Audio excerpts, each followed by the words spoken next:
우리가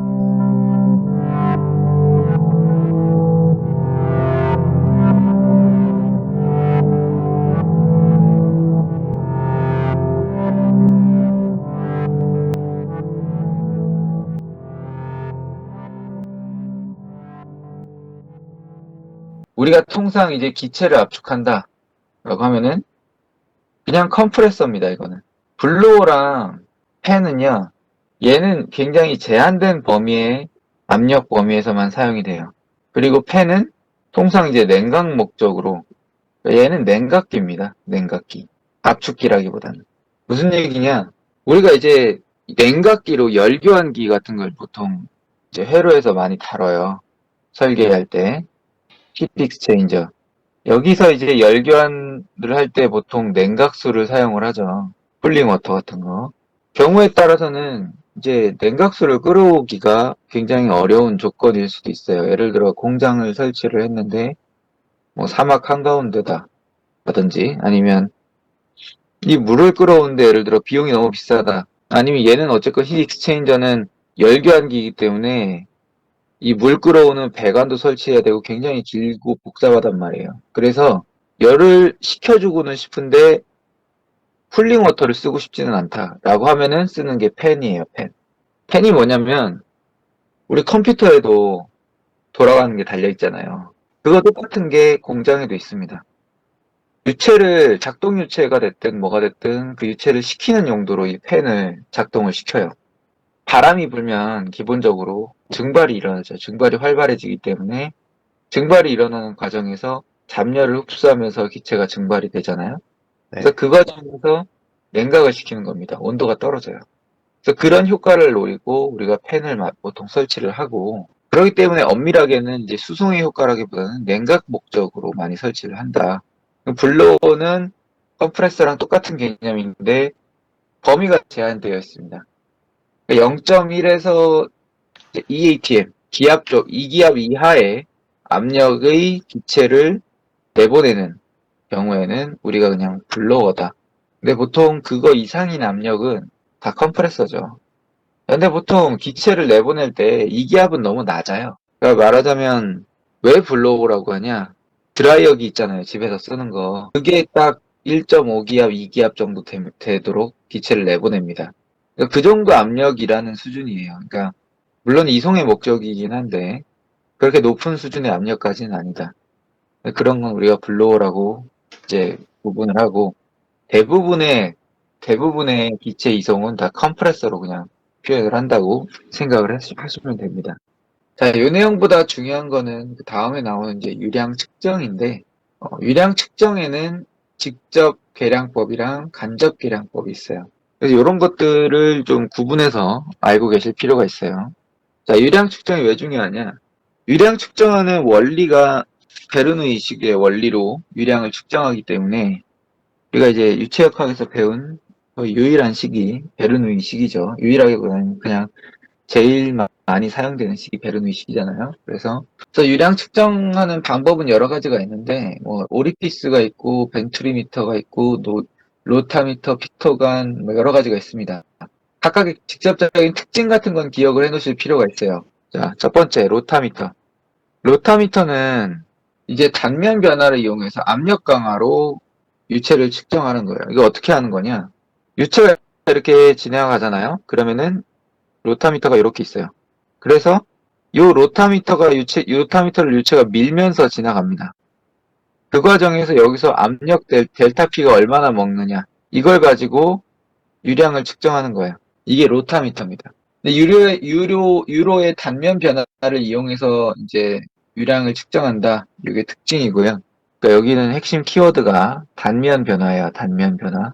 예, 유량이 이렇게 지나가야 되는데 여기에 로타미터가 이렇게 설치가 되어 있는 거예요. 그래서 이 로타미터로 인해서 단면이 갑자기 좁아지잖아요. 원래는 단면이 A1이었는데 여기에서는 요 위에 공간밖에 없잖아요. 요걸 A2라고 하는 겁니다. 그럼 단면이 갑자기 좁아지죠. 단면이 좁아지면은 유속이 갑자기 변해야 되잖아요. 그쵸? 그 변한 유속을 가지고 그거에 의해서 압력 강화가 발생을 하잖아요. 그 유속을 기반으로 해서 이 이 배관 안에는 유량이 얼마 흐른다. 그렇게 얘기를 할 수 있는 거죠. 면적이 줄어들잖아요. 그쵸? 네. 면적이 줄면은 우리가 V1, A1은 V2, A2다. A2. 네. 이렇게 얘기를 할 수 있죠. A2가 A1보다 작지 않습니까? 예, 이 작습니다. 로타미터를 설치를 했기 때문에. 네. 그러니까 V2가 당연히 V1보다 커지죠, 속도는. 자, 근데 요거를 그대로 만족을 시키는 게 맞기는 한데, 근데 이렇게 속도가 변하면 그 과정에서 압력 강화가 일어난다고 했잖아요. 네. 델타 P는, 델타 P분의 로우는 2분의 1 델타 V제곱 곱하기 고정상수 K. 자, 이게 성립을 한다고 했어요. 유로가 바뀌는 경우에, 단면이 바뀌는 경우에. 이 보정상수 K는 우리가 실험을 반복하면서 찾아주면 됩니다, 그냥. 그러면 어떻게 되냐? 여기서 우리가 보정상수 기반으로 델타 P 값을 측정한다면, 압력 변화를 측정한다면, 유량을 정확히 알 수 있다는 얘기예요, 거꾸로. 그래서 루타미터는 이 압력 변화를 측정하는 겁니다. 어떻게 측정하냐? 압력을 측정하는 거는 여기에 가해지는 힘을 알면 돼요. 여기에 가해지는 힘이 예를 들어 F다. 그러면은 압력은 뭐예요? 압력은 F분의 단면적이죠. 그 위치에서의 압력이 되죠. 압력을 측정할 수가 있고요. 편리하게. 고정대수 K는 실험에 의해서 결정을 해주는 거예요. 반복적인 실험에 의해서. 그러면은 압력 변화와 보정계수 K를 알고 있으니까 유량 변화를 계산할 수가 있고 그걸 기반으로 아 얘는 유량이 얼마다 이렇게 얘기를 할 수 있는 겁니다. 단면이 변화할 때는요. 제가 저번에 이제 되게 오랫동안 설명을 한 것 같은데 그때 얘기했던 것처럼 단면이 변할 때는 에너지가 보존되지가 않아요. 에너지가 보존되지 않으면 베르누이식이 100% 작동을 한다고 볼 수가 없는 거예요. 그럼 어떤 걸 써야 되냐? 요걸 쓰는 거예요. 단면 변화에 따른 유량 변화식. 요거는 무조건 맞는 식입니다. 무조건. 왜냐? 볼루메틱 플로우는 항상 일정해요. 특히 액체 같은 경우는. 네. 액체는 볼륨이 변하지 않아요. 절대로. 이합성 액체가 100%이기 때문에 볼륨이 변하진 않고 그렇기 때문에 요식은 무조건 맞아요. 그러면은 요식이 맞다고 하면은 우리는 사실 유속이라는 거는 이거랑 관계없이 그냥 요거로 결정이 되는 거예요. 근데 문제는 뭐냐? 우리가 요거를 모른단 말이에요. 그러니까 네. 그 유속을 알기 위해서 대신 압력을 측정하는 겁니다. 아, 물론 우리가 압력이 유속의 변화와 1대1 비례를 하진 않는다는 건 알고 있어요, 이제. 네. 왜냐하면 유량 단면이 변하면은 이런 경우, 이런 케이스는 에너지 보존이 일어나지 않기 때문에 이걸 그냥 이 콜럼 놓을 수가 없어요. 그래서 보정상수 K가 들어가는 거고요. 압력과 그때 유속을 반복적으로 비교 체크를 해주는 거죠. 비교 체크를. 그럴 때, 아, K 값은 어느 정도면 맞다. 그럼 로타미터를 K 값을 딱 정해주면은 그 K값 범위 안에서, 그 압력값 범위 안에서는 우리가 꽤 높은 확률로 이 유량의 변화를 이야기를 해줄 수 있는 거죠. 무조건 기기가 있으면 압력은 무조건 떨어져요. 아무것도 없을 때는 압력이 유지는 될 수 있겠죠. 근데 압력이 거꾸로 올라간다? 이거는 있을 수 없죠. 그냥 냅둬도 관벽의 마찰에 의해서 페니 이퀘이션에 의해서 압력은 떨어집니다. 근데 그 떨어지는 과정에서 그게 얼마나 떨어질지가 이제 요 고정상수 K에 의해서 달라지는 것 뿐이고요. 압력 떨어진 정도만큼 다 유속의 변화로 이어지는 게 아니라 압력이 떨어지긴 했지만 그거의 일부의 에너지만 유속의 증가로 이어지고 남은 에너지들은 뭐 마찰이나 소리나 뭐 이런 에너지들로 손실이 된다는 얘기예요. 자, 그 다음에 이제 피토간이라고 하는 거를 보셔야 되는데 여기 뭐 로타미터, 피토간, 열성, 풍량계, 농도법, 위어 뭐 이렇게 나오는데 자, 위어는 그냥 이게 뭔지만 알고 계세요. 위어는 보통 이제 여기 배관이에요. 열교환기 내부에도 이렇게 방해물 같은 거 설치를 합니다. 이런 걸 뭐라고 하냐면 위어라고 하거든요. 왜 설치하냐? 올라가는 거죠. 유체가 더 오래 머물기 때문에 그리고 또 어떤 효과가 있냐? 유체가 이 배관과 접하는 면적, 절대 면적 자체가 올라가요. 면적이 올라가고 시간이 올라가기 때문에 얘는 어떤 효과가 있냐? 열교환이 늘어나는 효과가 있어요. 열교환이 잘 돼요. 또 위어는 통상 열변의 효율을 높여주기 위해서 설치를 합니다. 자, 그런 목적으로 위어를 설치를 한다. 여기는 뭐라고 되어 있냐면 흐름을 가로질러 수직으로 벽을 설치해 물의 흐름을 벽을 넘치는 것을 이용하여 유량을 측정한다라고 했는데 이 위어를 가지고 유량을 측정하는 건 거의 없어요. 그러니까 굳이 한 가지 예시를 들자면 위어의 동일한 원리로 유량을 측정하는 게 뭐냐? 오리피스 미터예요. 오리피스 미터가 딱 이렇게 생겼거든요. 이거는 유속이 어떻게 돼요? 갑자기 단면이 줄어드니까 유속이 여기 단면 줄어든 것만큼 델타 P가 발생을 하고 유속이 빨라지겠죠. 자, 요거는 이제 오리피스의 원리인데 이것도 마찬가지로 앞에 로타미터랑 똑같이 로타미터는 단면에 어떤 장치를 설치했잖아요. 이렇게. 얘는 이제 위어랑 같은 방식으로 이 위어가 느끼는 압력을 측정하는 거예요. 회로도에서는 어떻게 그리냐면 이렇게 생겼어요. 이렇게 그립니다. 이렇게 해서 이게 이렇게 유량 내부에 이제 위어를 위아래로 설치를 하는 그런 방식으로 유속을 측정한다. 이건 로타미터. 자, 그래서 일단 원리는 둘 다 똑같아요. 둘 다 똑같고 베르누이 원리를 이용을 해서 이제 압력 강화가 얼마나 되느냐를 이용을 해가지고 유속을 측정하는 거는 똑같고요. 다만 얘도 면적이 변화하기 때문에 유량 단면이 변화하는 경우 보정계수 K 값이 반드시 들어간다라고 얘기를 했죠. 우리피스랑 로타미터는 이런 식으로 측정을 하는 겁니다. 그리고 이 위어라고 하는 개념은 오리피스에서 그대로 차용해서 활용하는 그런 압력 측정 방식이다. 그렇게 이해를 하시면 돼요. 자, 피토관도 중요합니다. 피토관은 이렇게 하지 않고 직접 이 유량을 가지고 와요. 자, 피토관. 피토관도 굉장히 자주 나오는 개념이에요. 피토관은 이렇게 배관이 있으면 배관에서 직접 여기서 유량을 땁니다. 이렇게. 이 유량을 직접 따가지고 얘를 별도의 설비를 이용을 해서 압력을 다이렉트로 측정을 해요. 예를 들어 여기다 수은을 채운다던가 이렇게 하죠. 이러면 어떻게 돼요? 이 높이만큼이 여기가 나타내는 압력이겠죠. 자, 우리가 유체가 어떤 특정한 높이를 가지고 기둥을 만들면 압력을 만든다고 했죠. 예전에 바닷속에 압력 계산할 때 그런 얘기를 했어요. 그래서 자, 물속에 예를 들어 H만큼 높이, H만큼의 수심이 있는 위치에서의 압력은 어떻게 계산이 되느냐.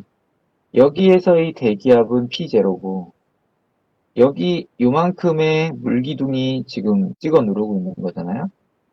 네. 그래서 요 위치에서의 압력은 로GH 플러스 P0다. 이렇게 얘기를 했었습니다. 특정 지점의 유량을 아예 직접 측정을 해요. 직접 얘 유량이 들어가가지고 그 유량이 이 내부 작동 유체랑 만나서 작동 유체를 얼마나 밀어 올리느냐를 가지고 측정을 합니다. 보통 작동 유체를 뭘로 쓰냐? 수은을 많이 써요. 왜 수은을 쓰냐? 수은이 밀도가 제일 높아요. 수은은 상온에서 액체로 존재하는 거의 유일한 금속이죠. 이제 액체로서는 밀도가 제일 높다고 볼 수 있고요. 밀도가 높으면은 우리가 이 높이 H 값이 낮아도 어느 정도 압력을 측정이 가능하잖아요. 수은에 참고로 수은 기둥을 이제 ATM 단위로 전환도 할 수 있어야 됩니다. 1ATM이 수은 기둥 기준 76cm라는 거 알고 계셔야 돼요. 1ATM, 1기압이 수은 기둥 기준으로 76cm입니다.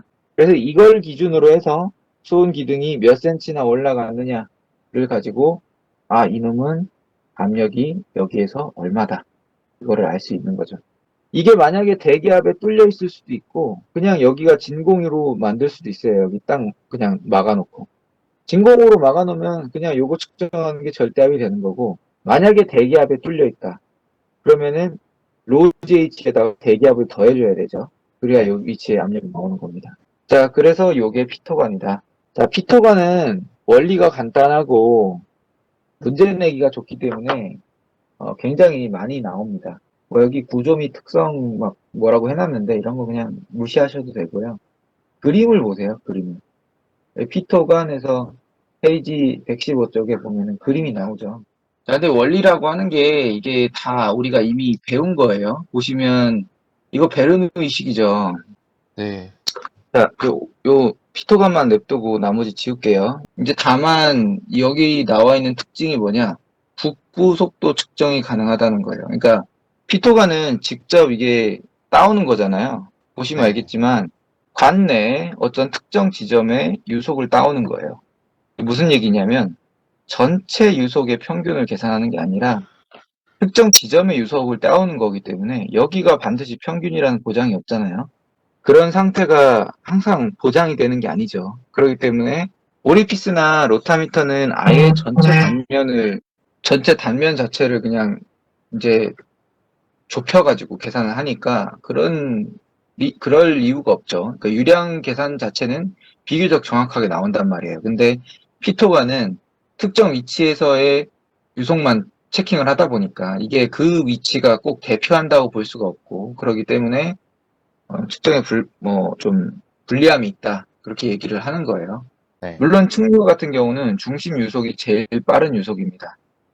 알고 계시겠지만 이제 공식을 나중에 이게 나오겠지만 측류 같은 경우 Vmax 자 그래서 최대 유속이 평균 유속의 2배다. 그렇게 이야기를 할 수 있고 요거는 이제 측류로 이렇게 포물선 형태로 유속이 진행이 되면 요 위치에서의 유속이 전체 평균 유속의 2배다라고 얘기를 할 수 있다라는 거예요. 자, 그리고 이게 포물선 형태이기 때문에 우리가 어떤 특정 위치에서의 유속은 Vmax에다가 1-R분의 R 제곱. 자, 이런 식으로 표현이 된다고 얘기를 할 수 있죠. 자, 이거는 뭐 지금 여기서 얘기할 건 아니지만 하여간, 요렇기 때문에 우리가 보통 여기에서 피토관을 이용해서 측정을 하면은 최대 유속을 측정을 하는 거죠. 평균 유속이 아니에요. 최대 유속이에요. 평균 유속의 2배인 유속을 측정하기 때문에 전체 유속이다라고 얘기를 할 수가 없는 거예요. 그런 의미에서 피토관은. 베르누이 공식에서 델타 P 로우가 2분의 1 델타 V 제곱 플러스 G 델타 H가 0인데 얘가 일단 없죠. 피토관은. 네. 자, 그러면은 여기 피토관의 식에 의하면은 이렇게 되는 거예요. 자, 그러면은 이걸 이용해서 우리가 국부 속도 값을 계산을 할 수가 있는 거죠. 근데 이 압력 차이가 뭐냐면은 피토관의 높이 차이인 거예요. 피토관의 높이 차이. 로 GH가 되는 거죠. 로 GH. 자, 그럼 로는 약분돼서 사라지고 따라서 델타 속도는 루트의 2G 델타 H 이렇게 식이 나오는 겁니다. 이제 피토관을 이용한 이제 그림 같은 걸 딱 주어지고 자, 다음 그림으로부터 국부 유속을 계산하시오 라고 하시면 여기서 이제 연필로 동그라미 쳐져 있는 부분 있잖아요. 높이 값이 주어지잖아요. 그렇죠? 그래서 높이 값 델타 H 차이만큼을 이용을 하면은 국부 유속 즉 피토관이 설치된 그 지점에서의 유속 값을 계산을 하실 수가 있는 겁니다.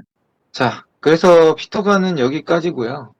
델타 P분의 로우 플러스 2분의 1 델타 V 제곱 플러스 로우 GLC 여기에서 유체가 어떤 배관의 단면이 줄어들면 이거에 따라서 유량이 변한다고 얘기를 했어요. 근데 이 과정에서 여기에서 발생하는 비탄성 충돌로 인해서 에너지 손실이 발생한다고 했습니다. 원래는. 그렇기 때문에 델타 P분의 로우가 2분의 1 델타 V 제곱이 될 수가 없고 여기다가 고정상수 K를 곱한다고 했어요. 자, 근데 여기서는 두 손실이 없다고 했어요. 가정을 한 겁니다. 두 손실이 없다. 마찰로 인한. 자, 이러면 어떻게 되냐? 이 K 값이 1이 되는 거죠. 베르누이식이 그냥 성립을 하는 겁니다. 자, 그러면 간단해지죠, 이제. 왜 간단해지죠? 우리 여기 2번 지점이랑 1번 지점을 보면 2번 지점의 유속을 2번 지점의 유속을 계산할 수가 있어요. 1번 지점은 우리가 안다고 치는 거죠. 1번 지점의 유속은 이미 알고 있으니까 단면이 이렇게 변하지 않습니까? 그럼 이걸 곱하면 2번 지점의 유속을 계산할 수가 있어요. V2 제곱 마이너스 V1 제곱이라는 놈은 어떻게 다시 쓸 수 있느냐? 얘는 A1분의 A2 제곱의 마이너스 1의 V1 제곱이다. 이렇게 식을 다시 쓸 수 있는 거예요. 2배의 델타 P 로우가 돼야 되는 겁니다. 자, 그러면 요거를 기반으로 해서 우리가 V2에 대한 식을 만들어 줄 수가 있죠. V2에 대해서 식을 쓸게요. 다시. 자, V1은 그러면 A1분의 A2 곱하기 V2다. 이렇게 식을 쓸 수 있죠. 요거를 그냥 넘긴 겁니다. V2를 이렇게 식을 만들 수가 있는데 그 V2 식을 이용을 해서 요 식을 이런 식으로 이제 V2에 관한 식으로 식을 쓸 수가 있고요. 그래서 요 값이 이제 V2를 결정하도록 V2에 관한 식으로 만들어줄 수 있죠. 그러면 V2는 2 델타 P 로우 곱하기 1 마이너스 A2 A1 제곱에다가 루트를 이렇게 씌우는 거죠. 요게 V2가 되죠. 자, 이 식은 어디 나오냐? 116페이지 맨 아래 보시면 V2는 이렇게 식이 나옵니다. 그래서 제가 이렇게 유도를 한 겁니다. 베르누이 식에서 우리가 첫 번째는 단면을 가지고 유속을 만들 수 있어요. 그렇죠? 두 번째는 유속의 변화를 가지고 어차피 이 보정상수 K가 1이기 때문에 유속의 변화와 압력 변화를 엮을 수가 있습니다. 이 식을 이용해서. V1은 이미 알고 있단 말이에요. 그러니까 V2를 아는 게 목적이란 말이에요. 그러니까 V2에 대한 식으로 이걸 바꾸면 이렇게 식이 나오는 겁니다. 면적 변화도 알고 있고 델타 P도 측정 가능하고 V1은 우리가 알고 있고 V2를 알아야 되는데 V2는 이 식으로 구할 수가 있다. 여기서는 전제가 있습니다. 무슨 전제가 있냐? 마찰에 의한 두 손실을 없다라고 가정을 해야 되었고 마찰에 의한 두 손실은 원래는 반드시 있습니다. 그게 이제 K값이 1이 아닌 이유예요. 통상은. 근데 그냥 없다고 본 거예요.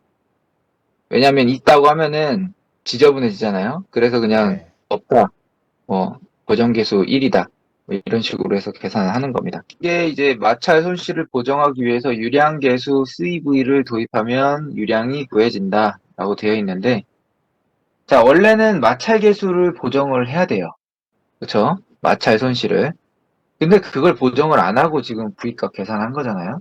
자, 여기에서 만약에 그냥 CV를 1로 생각하고, 그러니까 마찰에 의한 두 손실이 없다는 걸 그대로 유지하고 유량을 계산하려면 어떻게 해야 돼요? 여기 계산한 V2에다가 면적 A2를 그냥 곱하면 되죠. 그러면 그냥 유량이 나옵니다. 근데 그거는 사실 절대 그렇게 일어나지 않을 유량이에요. 왜냐면은 마찰에 의해서 손실이 발생하지 않았다고 하는 건데 자, 오리피스 하나 달면은 통상 압력이 얼마 떨어지냐면 0.5바는 떨어져요. 압력이. 그러니까 델타 P가 0.5바 떨어지고 그에 따른 두 손실이 상당합니다. 그렇기 때문에 뭐 에너지가 그대로 보존돼서 계산이 되질 않아요. 반드시 CV 값을 곱해야 되고 여기서 말하는 유량계수 CV는 이제 압력의 마찰에 따른 두 손실을 포함한 개념이다. 그래서 여기서 면적 A를 곱해서 V 값을 그냥 계산하는 게 아니라 여기에 CV 값을 추가로 곱해준다. 그거는 마찰에 의한 손실을 보전하는 방법이다. 그리고 CV가 의미하는 게 뭔지도 정확히 아셔야 돼요. 왜 CV를 쓰느냐? 요 K값이 1이라고 가정했잖아요. 두 손실 없다고. 근데 실제로는 두 손실이 있으니까 CV를 쓰는 거예요. 두 손실을 K값이 우리가 그냥 실험치에서 결정되는 값인 것처럼 CV도 실험치에 의해서 결정되는 값인 겁니다. 그냥 자주 쓰다 보면 대충 CV가 한 0.6, 0.7 이 정도면 대략 맞는구나. 뭐 이렇게 해서 그냥 정해지는 거예요. 여기 식 보면 3번에도 레이놀즈 넘버가 3000 이상이면 CV가 0.61 정도 된다. 뭐 이렇게 써놨잖아요. 이거 아무 근거도 없고 그냥 실험치로 결정되는 값입니다.